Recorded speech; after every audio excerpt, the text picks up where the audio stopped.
Hello प्यारे दोस्तों, स्वागत है आप सभी का आपके अपने YouTube चैनल सम्यक जीएस क्लासेस में। और हम पढ़ रहे हैं अपनी क्लासेस में भारतीय संविधान एवं राज्य व्यवस्था और संविधान की इसी सीरीज को आगे बढ़ाते हुए आज की क्लास हम आपके साथ लेकर जुड़ चुके हैं। और आज की क्लास में हम पढ़ेंगे संविधान का भाग 3 और संविधान का जो भाग 3 में क्या क्या प्रावधान दिए गए हैं उससे संबंधित जितनी भी जानकारी है वो आज हम पढ़ेंगे यहाँ पर।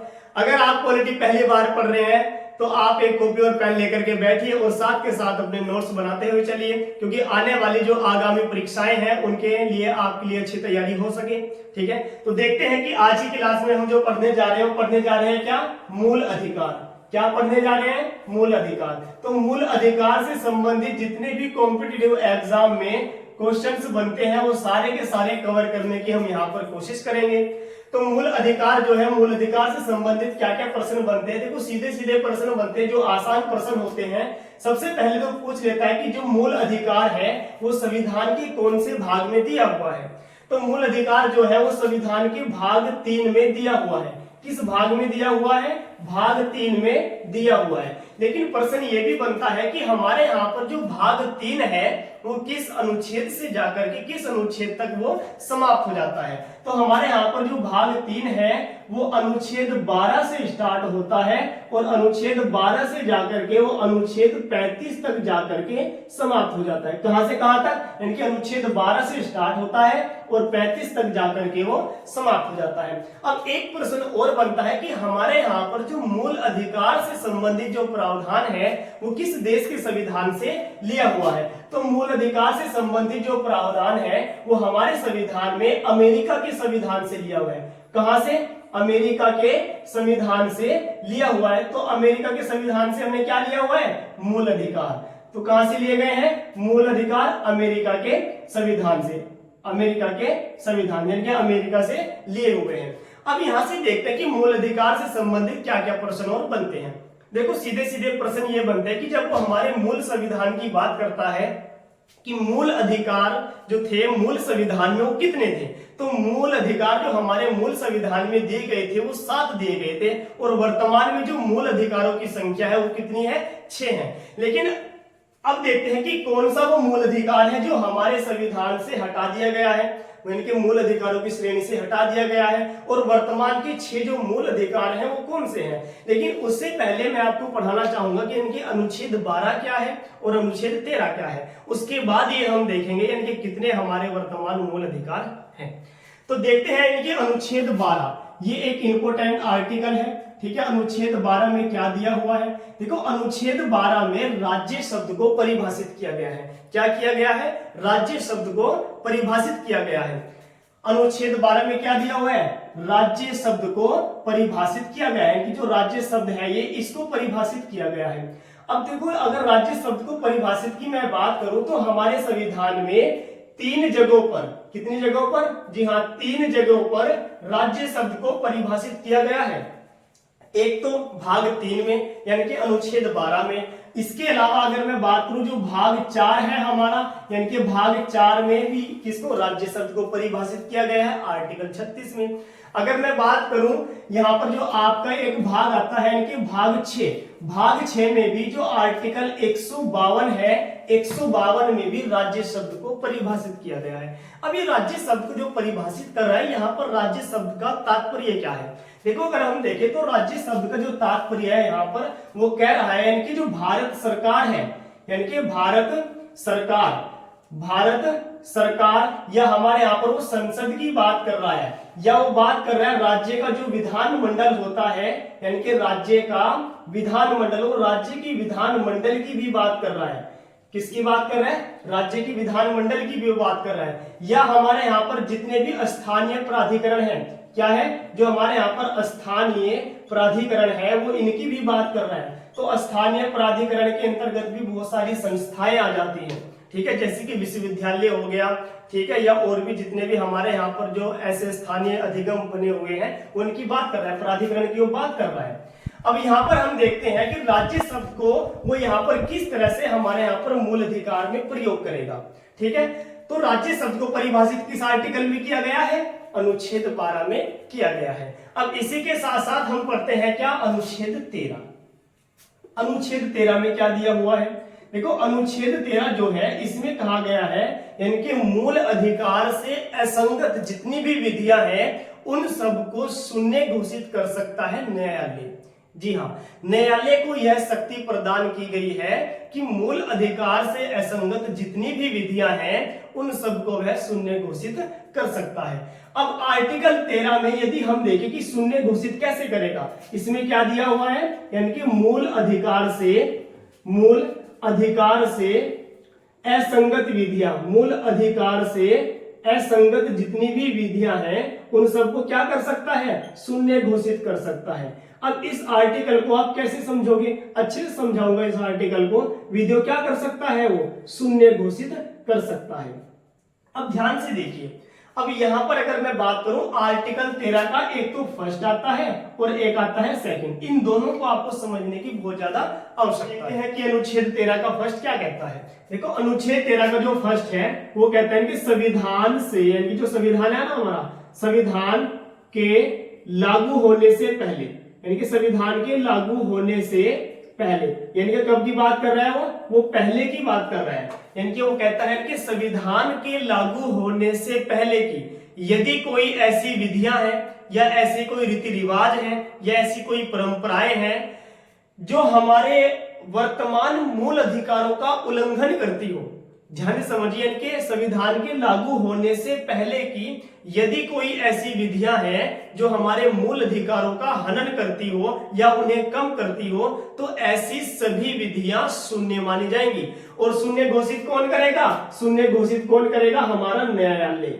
जी हाँ, कौन करेगा, न्यायालय करेगा। इनके संविधान के लागू होने से पहले की बात कर रहा है। लेकिन अगर बात करूं मैं 13 के सेकंड की, तो 13 के सेकंड में वो कहता है क्या, इनके संविधान के लागू होने के बाद की वो बात कर रहा है। कब की बात कर रहा है, संविधान के लागू होने के बाद की वो बात कर रहा है।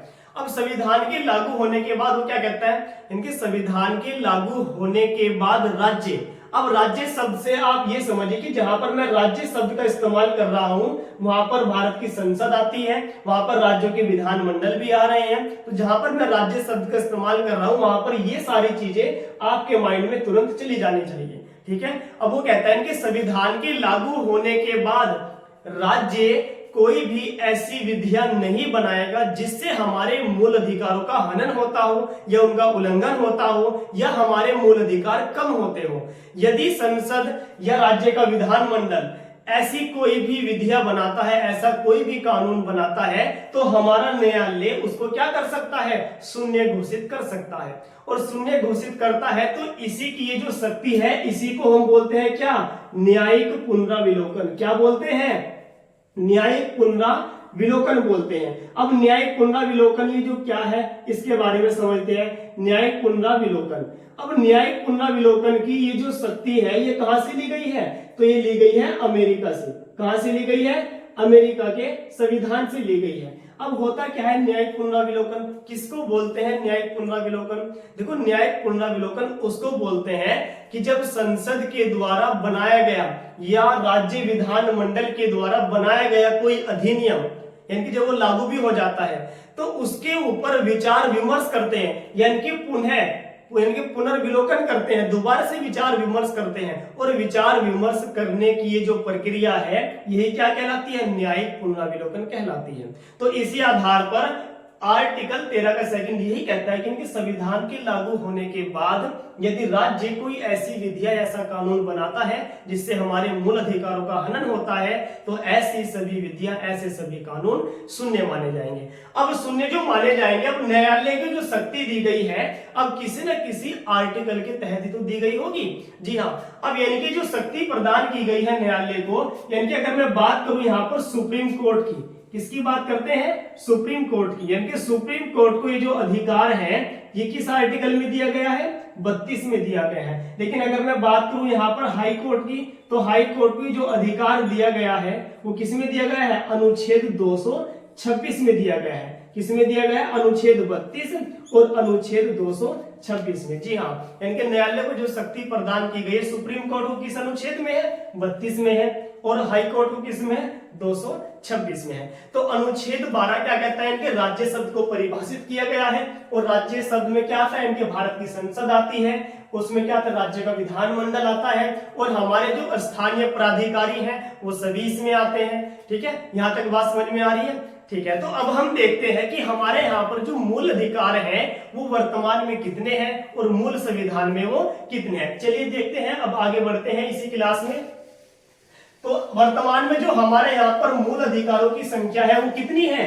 वर्तमान में हमारे यहाँ पर मूल अधिकारों की जो संख्या है वो 6 है, और मूल संविधान में कितनी थी? वो 7 थी। अब 7 में से जो एक मूल अधिकार हमारा कम हुआ है वो कौन सा हुआ है उसको देखते हैं। देखो, अगर मैं बात करूं यहाँ पर मूल अधिकार इनके मूल संविधान की, किसकी बात कर रहे हैं? मूल संविधान की। तो मूल संविधान की जो संख्या थी मूल अधिकारों की, कितनी थी? 7। लेकिन अगर मैं वर्तमान की बात करूं, कब की? वर्तमान की। तो वर्तमान में जो इनकी संख्या है मूल अधिकारों की वो कितनी है? तो वर्तमान में कितनी है? 6 है। अब वो 6 कौन से हमारे मूल अधिकार हैं, एक एक को ध्यान से समझते हैं। अब जो हमारे यहाँ पर पहला है वो कौन सा है? वो है समता का अधिकार। कौन सा है? समता का अधिकार। अब समता का अधिकार क्या कहता है, ये एक एक आर्टिकल को हमें पढ़ना है। उसके बाद जो दूसरा हमारा मूल अधिकार है वो कौन सा है? वो है स्वतंत्रता का अधिकार। कौन सा है? स्वतंत्रता का अधिकार। कौन सा अधिकार है? स्वतंत्रता का अधिकार। अगर मैं बात करूं नंबर 3 पर कौन सा है, तो नंबर 3 पर है शोषण के विरुद्ध अधिकार। शोषण के विरुद्ध अधिकार। तीसरा कौन सा हो गया? शोषण के विरुद्ध अधिकार। उसके बाद हम नंबर 4 की बात करते हैं, तो नंबर 4 पर क्या है? धार्मिक स्वतंत्रता का अधिकार। कौन सा है? धार्मिक स्वतंत्रता का अधिकार। अब धार्मिक स्वतंत्रता में क्या दिया हुआ है इसको भी हम ध्यान से देखेंगे। नंबर 5 क्या है? नंबर 5 है शिक्षा एवं संस्कृति का अधिकार। शिक्षा एवं संस्कृति का अधिकार। और नंबर का जो 6 है वो कौन सा है? नंबर 6 है संवैधानिक उपचारों का अधिकार। कौन सा है? संवैधानिक उपचारों का अधिकार। ये वर्तमान में क्या है? हमारे 6 मूल अधिकार हैं जो हमारे संविधान के भाग 3 में दिए हुए हैं। लेकिन अगर हम बात करें जो मूल संविधान में 7 दिए गए थे, तो जो 7वां था वो कौन सा था? तो 7वां जो था वो कौन सा था? वो था संपत्ति का अधिकार। कौन सा था? संपत्ति का अधिकार। अब संपत्ति का ये जो अधिकार था ये हमारे यहाँ पर संविधान, देखो ये प्रश्न कई बार पेपर में आया हुआ है कि जो संपत्ति का अधिकार था वो किस संविधान संशोधन के द्वारा मूल अधिकारों की श्रेणी से हटा दिया गया था। तो हमारे संविधान में एक 44वां संविधान संशोधन किया गया था। कौन सा? 44वां संविधान संशोधन किया गया था। और 44वें संविधान संशोधन जो किया गया था वो 1978 में किया गया था। कब किया गया था? 1978 में 44वां संविधान संशोधन किया गया, और संपत्ति के अधिकार को मूल अधिकार की श्रेणी से हटाकर किस उसमें लेते गए, यानी कि ये अब क्या है? एक विधिक अधिकार है। जी हाँ, कैसा है? एक विधिक अधिकार है। और विधिक अधिकार तो है, लेकिन अब ये पूछा जाता है कि वर्तमान में जो संपत्ति का अधिकार है वो किस अनुच्छेद में है? तो याद रखना ये 300 कै में है। किस अनुच्छेद में है? अनुच्छेद 300 कै में है। अगर वो पूछ ले कि अनुच्छेद 300 का क्या जो संपत्ति का एक विधिक अधिकार है वो संविधान के किस भाग में है, तो याद रखना वो संविधान के भाग 12 के अंतर्गत दिया हुआ है। यहां तक बात समझ में आ रही है आप सभी के? तो चलिए अब देखते हैं यानी कि ये जो समता का अधिकार है, स्वतंत्रता का अधिकार है, शोषण के विरुद्ध अधिकार है, इनके किस अनुच्छेद से लेकर के किस अनुच्छेद तक ये दिए हुए, क्योंकि यहाँ से प्रश्न पूछे जाते हैं कि जो स्वतंत्रता का अधिकार है वो किस अनुच्छेद से लेकर के किस अनुच्छेद तक जाकर के समाप्त हो जाता है। तो एक एक चीज को ध्यान से देखते हैं। यानी जो पहला हमारा मूल अधिकार है इनके समता का अधिकार। समता का अधिकार जो है वो कहां से कहां तक है? यानी कि वो अनुच्छेद 14 से स्टार्ट होता है। कहां से? अनुच्छेद 14 से स्टार्ट होता है और अनुच्छेद 18 तक जाकर के वो समाप्त हो जाता है। अगर मैं बात करूं स्वतंत्रता का जो अधिकार है वो अनुच्छेद 19 से स्टार्ट होता है और 19 से जाकर के वो अनुच्छेद 22 तक जाकर के समाप्त हो जाता है। शोषण के विरुद्ध जो अधिकार है वो अनुच्छेद 23 और अनुच्छेद 24 इन दो में जाकर के वो समाप्त हो जाता है। अगर धार्मिक स्वतंत्रता की हम बात करें तो अनुच्छेद 25 से स्टार्ट होता है और अनुच्छेद 25 से जाकर के अनुच्छेद 28 तक जाकर के समाप्त हो जाता है। उसके बाद जो शिक्षा एवं संस्कृति का अधिकार है वो अनुच्छेद 29 और अनुच्छेद 30 में जाकर के समाप्त होता है। लेकिन अगर बात करें संवैधानिक उपचारों का अधिकार है वो अनुच्छेद 32 में दिया हुआ है। जी हाँ, किसमें दिया हुआ है? अनुच्छेद 32 में दिया हुआ है। और ये बहुत इंपॉर्टेंट आर्टिकल है और इसी को यानी कि इसी संवैधानिक उपचारों के अधिकार को डॉक्टर बी.आर. अम्बेडकर ने संविधान की हृदय और आत्मा बोला है। तो पढ़ेंगे इस आर्टिकल के बारे में भी अगली क्लास में। लेकिन देखते हैं अब जो समता का अधिकार, स्वतंत्रता का अधिकार किस अनुच्छेद से जाकर के किस अनुच्छेद तक वो समाप्त होते हैं, इसको कैसे याद रखा जाए। ठीक है, देखो इसलिए मैंने आपको अनुच्छेद 12 और 13 पहले पढ़ा दिया, क्योंकि अभी जो 6 मूल अधिकार है अब 13 के बाद आप 14 से स्टार्ट हो जाओ और एक एक को सीक्वेंस से पढ़ते चले जाओ। अगर आपकी नहीं याद हो रहा है तो एक छोटी सी ट्रिक बना लेना, और वो ट्रिक क्या है? वो ट्रिक है यानी कि 54 24 24। और जैसे कि आप मोबाइल का पासवर्ड लगाते हो ना फोन में, ठीक है, तो वैसे ही एक याद करना है 54 24 24। 3-4 बार याद कर लेना, याद हो जाएगा आराम से। अभी 54 24 24 है क्या, इससे कैसे याद होगा? देखो मैंने 12 और 13 आपको पहले ही पढ़ा दिया है, अब 14 से आपको स्टार्ट होना है। कितने हैं हमारे मूल अधिकार? 6 हैं। इनकी संख्या भी कितनी है? 1 2 3 4 5 और 6 इनकी संख्या। तो ध्यान रखना 14 से स्टार्ट हो रहे हैं, यानी कि 14 15 16 17 18 कितने आए? 1 2 3 4 5। तो पहले में कितने हैं? 5 आर्टिकल है। उसके बाद अगर हम देखें 19 से 22, यानी कि 19 20 21 22, तो 4 किस में है? दूसरे में है। उसके बाद तीसरे में कितने हैं? 2 हैं। चौथे में कौन से? 4 है। पांचवे में कौन से हैं? 2 हैं। और छठे की अगर हम बात करें, वैसे तो इसमें 1 है, लेकिन 32 33 34 और 35 ये 4 आर्टिकल इसमें बाद में आते हैं। तो इस प्रकार इस ट्रिक के माध्यम से आप इनको याद कर सकते हैं। अच्छे समझ में आ रहा है? जी हाँ, आप इनको अच्छे से याद कर सकते हैं। समता का अधिकार, स्वतंत्रता का अधिकार, शोषण के विरुद्ध अधिकार और धार्मिक स्वतंत्रता का अधिकार, ये आप किसी भी ट्रिक के माध्यम से इसको याद कर सकते हैं। जैसे कि अगर मैं बताऊं कि धार्मिक स्वतंत्रता का जो अधिकार है वो नंबर 4 पर आता है। इसको आप ऐसे भी याद करते हैं कि धर्म कितने हैं? हिंदू मुस्लिम सिख ईसाई 4 होते हैं। तो 4 नंबर पे क्या क्या? धार्मिक स्वतंत्रता का अधिकार। तो इस प्रकार की ट्रिक बना करके आप इसको याद कर सकते हैं। तो यहां तक बात समझ में आई? देखो ये तो आपको मैंने सारे आर्टिकल बता दिए, लेकिन अगर हम देखें कि जो 7वां मूल अधिकार था हमारा संपत्ति का अधिकार, जो कि 44वें संविधान संशोधन 1978 के द्वारा यहां से हटा करके अनुच्छेद 300 में ले जाया गया है और वर्तमान में ये एक विधिक अधिकार है। तो प्रश्न पूछा जाता है कि जो हमारा संपत्ति का जो मूल अधिकार था वो संविधान के किस अनुच्छेद में था? तो इसको देखते हैं, यानी कि जो हमारा संपत्ति का जो मूल अधिकार था, यहां पर मैं लिख दे रहा हूं, यानी कि संपत्ति का जो मूल अधिकार था, संपत्ति का मूल अधिकार। अब संपत्ति का जो मूल अधिकार था वो हमारे भारतीय संविधान का एक तो अनुच्छेद 19 का जो फर्स्ट है उसके 4 के अंतर्गत दिया गया था। एक हम देखते हैं कि जो अनुच्छेद था, एक अनुच्छेद 31 के अंतर्गत दिया हुआ था। ठीक है, तो ये 2 चीजें में यानी कि 2 आर्टिकल है जिसमें संपत्ति का मूल अधिकार दिया हुआ था। अब मैं यहां से आपको एक क्वेश्चन दे रहा हूं जो कि आप सभी को कमेंट में बताना है, कमेंट जरूर करना है और आपको अपना आंसर देना भी है। अब एक क्वेश्चन है आपसे, यानी कि अनुच्छेद 19 के फर्स्ट के 4 में और अनुच्छेद 31 में अगर इन दोनों में संपत्ति का मूल अधिकार दिया हुआ था तो दोनों मूल अधिकारों में क्या अंतर था?